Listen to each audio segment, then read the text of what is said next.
Speaker యొక్క అప్రజాస్వామిక వైఖరికి నిరసనగా మేము ఇవాళ బాయ్కాట్ చేసినాం. నాట్ వాకౌట్, బాయ్కాట్ చేస్తున్నాం. ఈ సెషన్ మొత్తం కూడా బాయ్కాట్ చేస్తున్నాం. ఎందుకు అనంటే ఎప్పుడు కూడా ఏ సభ్యుడైనా ఒక సభలో స్పీకర్గా నిర్ణయించబడి స్పీకర్ చైర్లో కూర్చున్నప్పుడు ఆయన పార్టీని వదిలేసుకోవాలి. ఆ చైర్ మీద ఉన్నంతసేపు ఆయన అంపైర్ లాగా వ్యవహరించాలి. ఒక గేమ్లో అంపైర్ ఎట్లా వ్యవహరిస్తాడో అదే పద్ధతిలో వ్యవహరించాలి. కానీ దురదృష్టవశాత్తు ఈ స్పీకర్కు గత అనుభవం లేకనో తెలియకనో సభా సంప్రదాయాలు పాటించే ధైర్యం లేకనో లేదా ఈ ముఖ్యమంత్రికి భయపడో ఏకపక్షంగా వ్యవహరిస్తూ ఉన్నాడు. 2 సంవత్సరాలుగా అదే కొనసాగుతున్నప్పటికీ కూడా మేము చాలా ఓపికగా చెప్పుకుంటూ వచ్చినాం, మేము అడుక్కుంటూ వచ్చినాం. సభలో అడిగినాం, ఆఫీస్కి వెళ్ళి వ్యక్తిగతంగా కూడా అడిగినాం. సార్ మీరు ఈ రకంగా నడపడం సాంప్రదాయం కాదు, ప్రతిపక్షానికి అవకాశం ఇవ్వండి. ప్రతిపక్షం అనేది ప్రజల గొంతు. ఎప్పుడు కూడా ఏ పార్టీ ఉన్నా సరే అనేక వర్గాల ప్రజలు వాళ్ళ సమస్యల్ని ప్రతిపక్షం ద్వారా చెప్పించాలని ప్రయత్నం చేస్తారు, సభలో ప్రశ్నలు అడిగిస్తారు, ప్రభుత్వం నుంచి ఏదైనా రిలీఫ్ కావాలని కోరుకుంటారు. మీరు ఆ సంప్రదాయం కొనసాగించండి అని చెప్పేసి అడిగారు. కానీ ఈ స్పీకర్ అవేవి కూడా ఎప్పుడు పట్టించుకోవడం లేదు. ఇవాళ ఏకంగా బయటపడిపోయాడు, ఆయన మనసులో ఉన్న మాట బయటపడిపోయినాడు. మా సీనియర్ శాసనసభ్యులు మా హరీష్ రావు గారు మాట్లాడుతున్నప్పుడు మీరు ముఖ్యమంత్రిని విమర్శిస్తే నేను మైక్ ఇవ్వను, మీకు అవకాశం ఇవ్వను అని చెప్పి బహిరంగంగా చెప్పేసిండు ఆయన మనసులో ఉన్న మాట. అంటే ముఖ్యమంత్రి ఆదేశాల మేరకు నడుస్తూ ఉన్నాడు స్పీకర్. ఇది స్పష్టంగా మనకు కనపడుతూ ఉంది. ఇక ముఖ్యమంత్రి స్పీకర్ ప్రభుత్వం స్పీకర్ ఒకటే నడిపే సభలో ఇంక మా ప్రజాస్వామ్య హక్కులు ఏముంటాయి? ఇక మేము ప్రతిపక్షంగా మా గొంతుకు అవకాశం ఎక్కడ ఉంది? మీరందరూ కూడా చూసి వాళ్ళ బయట నుంచి గమనించారు. ఇది క్వశ్చన్ అవర్. ఒక ప్రశ్నకు మహా అయితే 10 నిమిషాల సమయం ఇస్తారు. గత చరిత్రలో ఎప్పుడు చూసినా, లేదా ఇంకా ప్రధానమైనది అయితే ఒక 15 నిమిషాల సమయం ఇస్తారు. కానీ ఒకటే ప్రశ్న మీద 2 గంటల సేపు మాట్లాడించి ముఖ్యమంత్రి వచ్చి 1:20 నిమిషాలు మాట్లాడి అసలు దాని ఒక డిస్కషన్ లాగా చేసేసారు. నిబంధనలు విరుద్ధమైంది. దాంట్లో కూడా మాకు అవకాశం ఇచ్చినప్పుడు హరీష్ రావు గారు లేసి 3 ప్రధానమైన ప్రశ్నలు లేవనెత్తాడు. వాటికి ఆన్సర్ చేయకపోగా ముఖ్యమంత్రి తన ఇష్టం వచ్చిన పద్ధతిలో బూతులు మాట్లాడేసేసి చాలా అసహ్యంగా చాలా వెగటుగా మాట్లాడాడు. అయినప్పటికీ ఆ తర్వాత కూడా మాకు మళ్ళీ అవకాశం ఇవ్వండి, మేము అడిగిన ప్రశ్నలకు సమాధానం చెప్పలేదు, మేము మళ్ళీ అడగాల్సిన అవసరం ఉందని మాకు గొంతు నొక్కాడు స్పీకర్. మాకు ఇవ్వకుండా పక్కన ఉన్న ఇంకో ప్రతిపక్షానికి ఇచ్చాడు. ఆయన మేము ఉపయోగపట్టినాం. ఆ తర్వాత మా సీనియర్ శాసనసభ్యురాలు, మా డిప్యూటీ లీడరు సబితా ఇంద్రారెడ్డి గారికి అవకాశం ఇచ్చి వారు మాట్లాడబోతే వారి గొంతు కట్ చేసి, ఆ తర్వాత మా సీనియర్ శాసనసభ్యురాలు సునీత లక్ష్మారెడ్డి గారు మాట్లాడడానికి అవకాశం ఇచ్చిండు, ఒకటే మాట మాట్లాడడానికి కట్ చేసిండు. ఆ తర్వాత మా ఇంకో డిప్యూటీ లీడర్ తలసాని శ్రీనివాస యాదవ్ గారు లేచి మాట్లాడడానికి అవకాశం ఇచ్చిండు, ఒకటే మాటలో కట్ చేశాడు. చివరిగా మేము కొట్లాడంగా హరీష్ రావు గారికి అవకాశం ఇచ్చి, హరీష్ రావు గారు ఒక మాట మాట్లాడిండో లేదో మీరు ముఖ్యమంత్రి గారిని విమర్శిస్తే నేను మీకు మైక్ ఇవ్వను అని చెప్పాడు. చాలా విచిత్రమైన విషయం ఇది. ప్రపంచ చరిత్రలో ఏ స్పీకర్ కూడా ఇట్లా ప్రవర్తించుండాడు. ఎప్పుడు కూడా జరగదు ఇట్లా. అసలు చాలా బహిరంగంగా ఆయన బయటపడిపోయాడు. ఆయన మనసులో ఉన్న విషయం ఆయన బయటపడిపోయాడు. కాబట్టి మరి ఇటువంటి స్పీకర్ మీ ప్రతిపక్షంగా మీరు ముఖ్యమంత్రిని విమర్శిస్తే మేము అవకాశం ఇవ్వని చెప్పే స్పీకర్ అంటే ఆ సభలో ఇక మా గొంతు వినపడదు, మా గొంతు ఉపయోగం లేదు అని చెప్పేసి మేము ఇవాళ బాయ్కాట్ చేసి రావడం జరిగింది.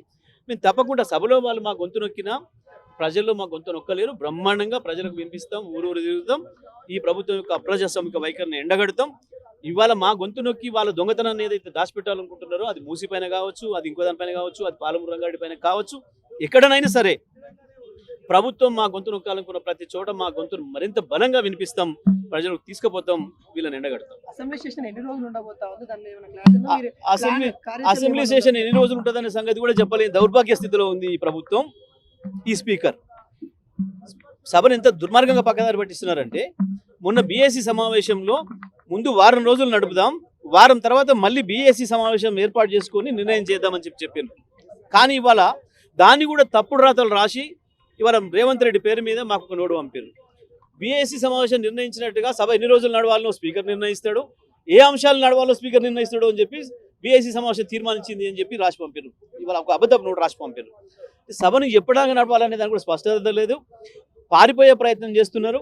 ఇక చివరికి ఆఖరికి స్పీకర్ కూడా వాళ్ళ పక్షాన చేరి ప్రతిపక్షానికి బీఆర్ఎస్ పార్టీకి మేము అవకాశం ఇవ్వము అని చెప్పి తీర్మానం చేసుకున్నారు. ముఖ్యమంత్రిని పొగడేటట్టు అయితేనేమో వాళ్ళు రాసిచ్చినవి చదవడానికి అయితేనేమో మాకు అవకాశం ఇస్తారట, లేకపోతే అవకాశం ఇవ్వరట. మరి ముఖ్యమంత్రిని పొగడటానికి స్పీకర్ రాసిచ్చిందో వాళ్ళ లెజిస్లేచర్ పార్టీ రాసిచ్చిందో చదవడానికి మేము లేము. మేము ప్రజల తరఫున మా గొంతు వినిపించడానికి ఉన్నాం. ఏ ప్రజలకైతే అన్యాయం చేస్తుందో ఈ ప్రభుత్వం కాంగ్రెస్ పార్టీ, ఆ ప్రజల తరఫున కొట్లాడడానికి మాట్లాడడానికి ఉన్నాం. సభలో కాకపోతే బయట వినిపిస్తాం, బ్రహ్మాండంగా ప్రజల్ని సమీకరిస్తాం. లేదు, ఈ సెషన్ మొత్తం బాయ్కాట్ చేస్తున్నాం. ఈ సెషన్ మొత్తం ఎక్కడ కొట్లాడుతావు నువ్వు? నీకు అవకాశం ఇస్తున్నాడా? పీపీటీ ఏదైతే వాళ్ళ ప్రభుత్వం పెడతామంటుందో అదే స్క్రీన్ అట్లే ఉంచి మాకు అవకాశం ఇవ్వమన్నాం. ఎందుకంటే సభలో సమానమైన అవకాశాలు ఇవ్వాలి ఎవరికైనా, అది మీకు కావచ్చు, నాకు కావచ్చు, ఇంకొకరికైనా. మీరు ఏదైతే స్క్రీన్ ఏర్పాటు చేసేసి మీరు మాట్లాడుతున్నారో మీది అయిపోయిన తర్వాత మీరు ఎన్ని గంటలు చెప్తారో చెప్పండి, మీరు అయిపోయిన తర్వాత మాకు అవకాశం ఇవ్వండి, అదే స్క్రీన్ మీద కూడా మేము కూడా వివరిస్తామని చెప్పినాం. ప్రజలకు వాస్తవాలు చెప్తాం, మా పద్ధతిలో మేము కూడా చెప్తామని చెప్పినాం. దానికి స్పీకర్ గారు సమ్మతించడం లేదు, ఇప్పటివరకు కూడా అనుమతించలేదు. ఒకవేళ స్పీకర్ గారు మీకు అనుమతించడం అని చెప్పంపితే మేము తప్పకుండా పార్టిసిపేట్ చేస్తాం.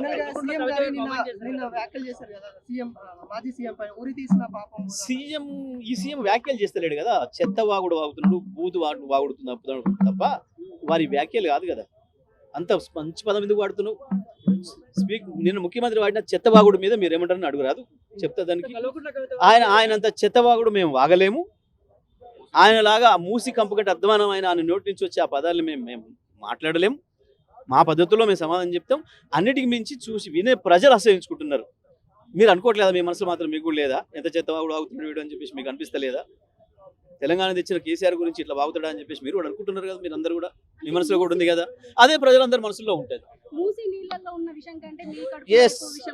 ఇవాళ అదే కంపు బయటకు వచ్చింది. ముఖ్యమంత్రి మాట్లాడుతున్నంత సేపు మాకు మూసి మన అసెంబ్లీకి వచ్చిందా ఏంది అని అనిపించే అంత కంపు కనిపించింది, స్పష్టంగా అనిపించింది. అది వాస్తవమే. ఆ మూసి కంపు అంతా ఆయన నోట్ల నుంచి బయటకు వచ్చింది.